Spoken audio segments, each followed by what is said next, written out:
अयोध्यापति महाराज दशरथ के दरबार में यथोचित आसन पर गुरु वशिष्ठ, मंत्रीगण और दरबारीगण बैठे थे। अयोध्या नरेश ने गुरु वशिष्ठ से कहा, हे गुरुदेव, जीवन तो क्षणभंगुर है और मैं वृद्धावस्था की ओर अग्रसर होते जा रहा हूँ। राम, भरत, लक्ष्मण और शत्रुघ्न चारों ही राजकुमार अब वयस्क भी हो चुके हैं। मेरी इच्छा है कि इस शरीर को त्यागने के पहले राजकुमारों का विवाह देख लूं। अतः आपसे निवेदन है कि इन राजकुमारों के लिए योग्य कन्याओं की खोज करवाएं। महाराज दशरथ की बात पूरी होते ही द्वारपाल ने ऋषि विश्वामित्र के आगमन की सूचना दी। स्वयं राजा दशरथ ने द्वार तक जाकर विश्वामित्र की अभ्यर्थना की और आदरपूर्वक उन्हें दरबार के अंदर ले आए तथा गुरु वशिष्ठ के पास ही आसन देकर उनका यथोचित सत्कार किया। कुशलक्षेम पूछने के पश्चात राजा दशरथ ने विनम्र वाणी में ऋषि विश्वामित्र से कहा, हे मुनिश्रेष्ठ, आपके दर्शन से मैं कृतार्थ हुआ तथा आपके चरणों की पवित्र धूलि से यह राजदरबार और संपूर्ण अयोध्यापुरी धन्य हो गई। अब कृपा करके आप अपने आने का प्रयोजन बताए। किसी भी प्रकार की आपकी सेवा करके मैं स्वयं को अत्यंत भाग्यशाली समझूंगा। राजा के विनयपूर्ण वचनों को सुनकर मुनि विश्वामित्र बोले, हे राजन, आपने अपने कुल की मर्यादा के अनुरूप ही वचन कहे हैं। इक्ष्वाकु वंश के राजाओं की श्रद्धा भक्ति गौ, ब्राह्मण और ऋषि मुनियों के प्रति सदैव ही रही है। मैं आपके पास एक विशेष प्रयोजन से आया हूँ। समझिए कि कुछ मांगने के लिए आया हूँ। यदि आप मुझे वांछित वस्तु देने का वचन दे तो मैं अपनी मांग आपके सामने प्रस्तुत करूँ। आपके वचन न देने की दशा में मैं बिना कुछ मांगे ही वापस लौट जाऊंगा। महाराज दशरथ ने कहा, हे ब्रह्मर्षि, आप निसंकोच अपनी मांग रखें। संपूर्ण विश्व जानता है कि रघुकुल के राजाओं का वचन ही उनकी प्रतिज्ञा होती है। आप मांग तो मैं अपना शीश काटकर भी आपके चरणों में रख सकता हूँ। उनके इन वचनों से आश्वस्त ऋषि विश्वामित्र बोले, राजन, मैं अपने आश्रम में एक यज्ञ कर रहा हूँ। इस यज्ञ की पूर्ण आहुति के समय मारीच और सुबाहु नाम के 2 राक्षस आकर रक्त, मांस आदि अपवित्र वस्तुएं यज्ञ वेदी में फेंक देते हैं। इस प्रकार यज्ञ पूर्ण नहीं हो पाता। ऐसा वे अनेक बार कर चुके हैं। मैं उन्हें अपने तेज से श्राप देकर नष्ट भी नहीं कर सकता, क्योंकि यज्ञ करते समय क्रोध करना वर्जित है। मैं जानता हूँ कि आप मर्यादा का पालन करने वाले ऋषि मुनियों के हितैषी एवं प्रजावत्सल राजा हैं।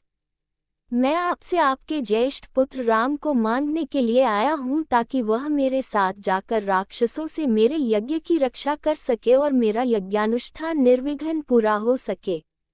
मुझे पता है कि राम आसानी के साथ उन दोनों का संहार कर सकते हैं।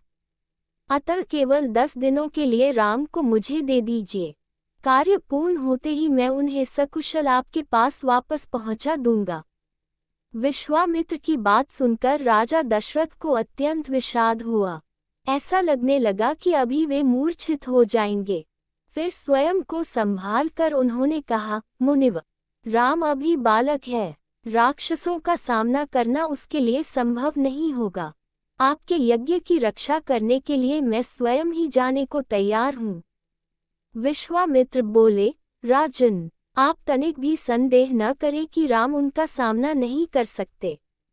मैंने अपने योगबल से उनकी शक्तियों का अनुमान लगा लिया है। आप निश्चिंत होकर राम को मेरे साथ भेज दीजिए। इस पर राजा दशरथ ने उत्तर दिया, हे मुनिश्रेष्ठ, राम ने अभी तक किसी राक्षस के माया प्रपंचों को नहीं देखा है और उसे इस प्रकार के युद्ध का अनुभव भी नहीं है। जब से उसने जन्म लिया है, मैंने उसे अपनी आंखों के सामने से कभी ओझल भी होने नहीं दिया है।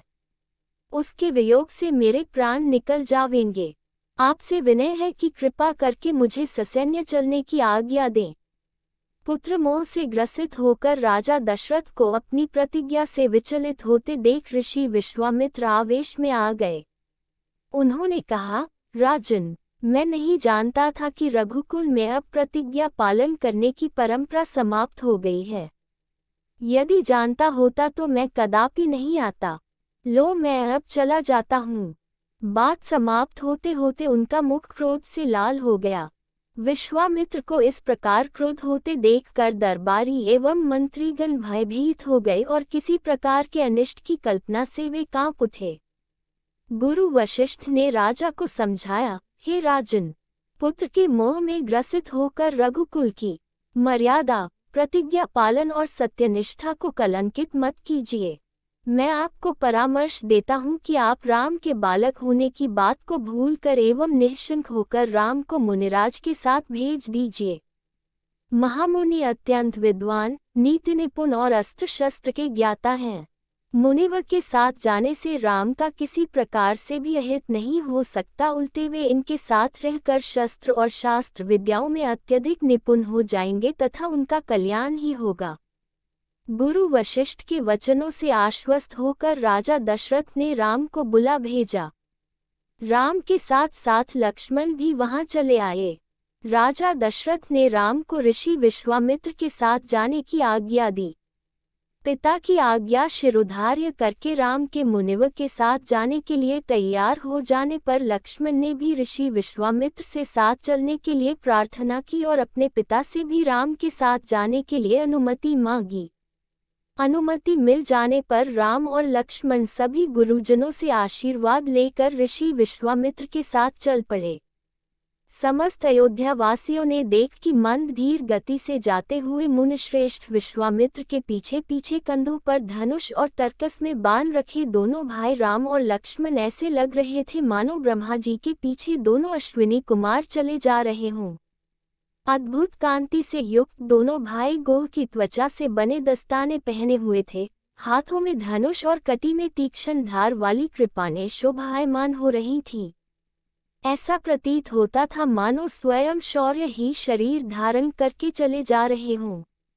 लता वित्पों के मध्य से होते हुए 6 कोस लंबा मार्ग पार करके वे पवित्र सरयू नदी के तट पर पहुँचे।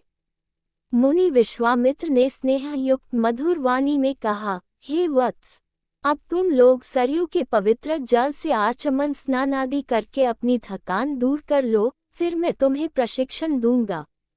सर्वप्रथम मैं तुम्हें बला और अतिबला नामक विद्याएं सिखाऊंगा। इन विद्याओं के विषय में राम के द्वारा जिज्ञासा प्रकट करने पर ऋषि विश्वामित्र ने बताया, ये दोनों ही विद्याएं असाधारण हैं। इन विद्याओं में पारंगत व्यक्तियों की गिनती संसार के श्रेष्ठ पुरुषों में होती है। विद्वानों ने इन्हें समस्त विद्याओं की जननी बताया है। इन विद्याओं को प्राप्त करके तुम भूख और प्यास पर विजय पा जाओगे। इन तेजों में विद्याओं की सृष्टि स्वयं ब्रह्मा जी ने की है। इन विद्याओं को पाने का अधिकारी समझकर मैं तुम्हें इन्हें प्रदान कर रहा हूँ। राम और लक्ष्मण के स्नानादि से निवृत्त होने के पश्चात विश्वामित्र जी ने उन्हें इन विद्याओं की दीक्षा दी।